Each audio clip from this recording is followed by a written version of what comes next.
অবশ্যই প্রত্যেকটা মানুষেরই একটা স্বপ্ন থাকে। যেহেতু আমি ক্রিকেট খেলা শেষ হওয়ার পরে আমার সেকেন্ড লাইফটা আমি বেছে নেওয়ার চিন্তা করেছিলাম যে ক্রিকেট কোচ হব।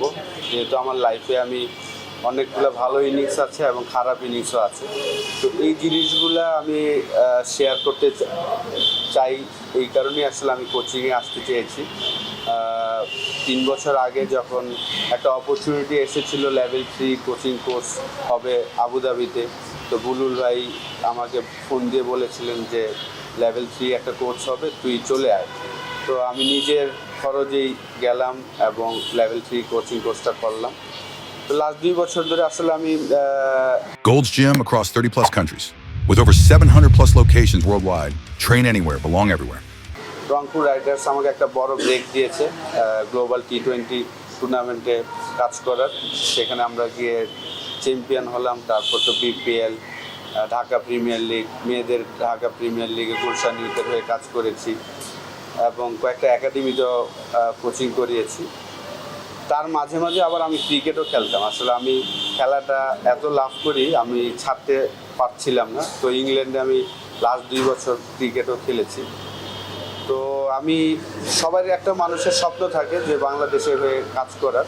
তো যেহেতু আমি ক্রিকেটের মানুষ, আমার একটা অপরচুনিটি এসেছে। আজ ক্রিকেট বোর্ড আমাকে একটা অপরচুনিটি করে দিয়েছে আয়ারল্যান্ড সিরিজে কাজ করার।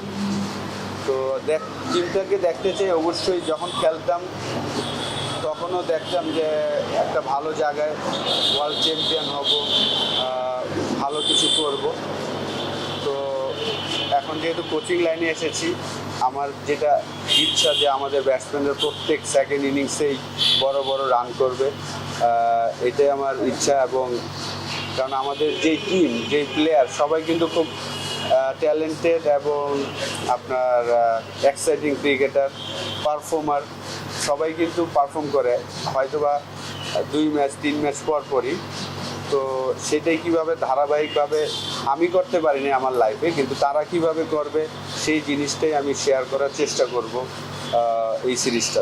দেন প্লেয়ার হিসাবে ঢুকলে বেশি প্রেশার, কারণ আপনার পারফর্ম করতে হবে। সবাই পুরা 18 কোটি মানুষের সামনে আপনার ব্যাটিং বোলিংয়ের পারফরমেন্সটা জাজ করে। কোচের পারফরমেন্সটা আসলে টিম রেজাল্ট না করলে তখন হয়তো বা কোচের জাজমেন্টটা আসে যে আসলে টিম ভালো করছে না, এই কোচ ভালো না। কিন্তু ওই ম্যাচে কিন্তু কোচের আসলে কিছু করার থাকে না। প্লেয়ারদের আপনি হয়তো বা বলে দিতে পারবেন এই সিচুয়েশন এইটা ডিমান্ড করছে, এই উইকেটটা এরকম, এই বলারটা এরকম, কিন্তু কাজ করার কাজটা কিন্তু যারা খেলবে তারা। তো কোচের প্রেশারটা আমি মনে করি যে কম। কোচের কোনো প্রেশার থাকে না, সব প্রেশার কিন্তু প্লেয়ারদের থাকে যে তারা কিভাবে পারফর্ম করবে ওই জায়গাটায়। তো ওই প্লেয়ারদের পারফরমেন্স বের করাটা হলো কোচের একটা বড় কাজ।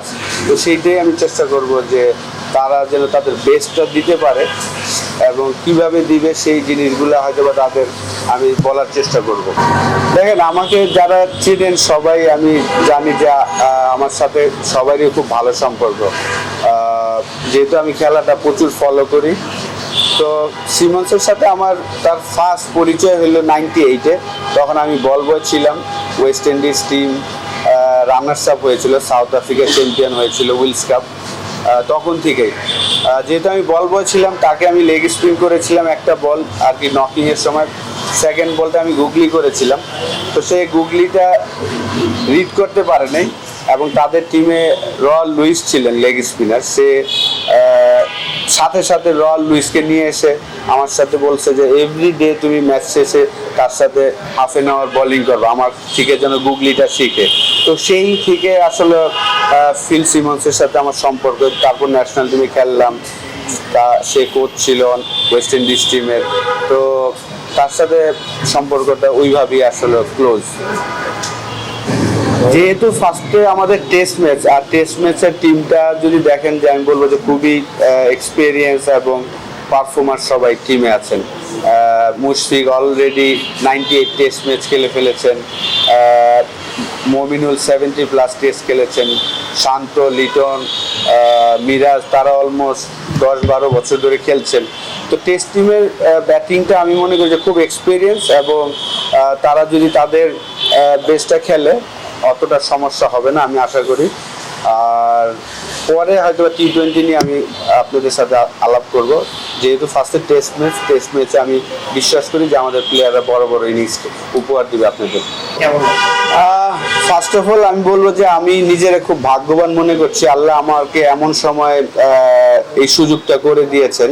কারণ মুশফিকের ডেবু ম্যাচে আমি ছিলাম ড্রেসিং রুমে লর্ডসে, এবং মুশফিকের 99 এবং 100তম টেস্টও ইনশাল্লাহ আমি থাকবো।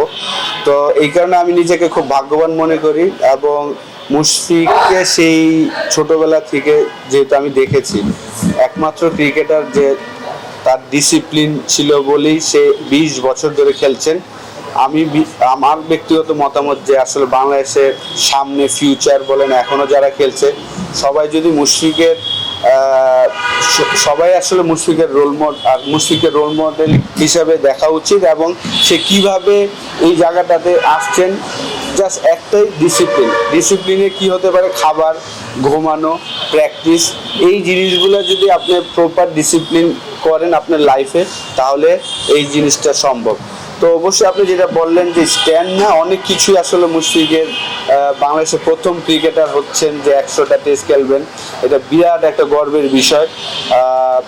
এবং শুধু সে একটা ফর্মেটে, 3টা ফর্মেটই কিন্তু বাংলাদেশকে নেতৃত্ব দিয়েছেন, খেলেছেন, এখন একটা ফর্মেট খেলছেন, এবং বাংলাদেশের হয়ে প্রথম ডাবল সেঞ্চুরিয়ান।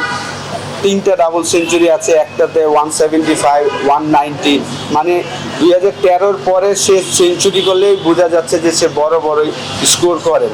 তো আশা করবো যে আয়ারল্যান্ড সিরিজের 2টা টেস্ট ম্যাচে যদি সে স্টার্ট পায় সেটা বড় করবেন, এটাই আশা থাকবে। ভালো ফর্মেও আছে, কারণ NCL এর সেকেন্ড ইনিংসে 100 করেছেন। তো অবশ্যই যারা আমাদের লিজেন্ড তাদের জন্য শুধু স্ট্যান্ড না, অনেক কিছুই করা সম্ভব।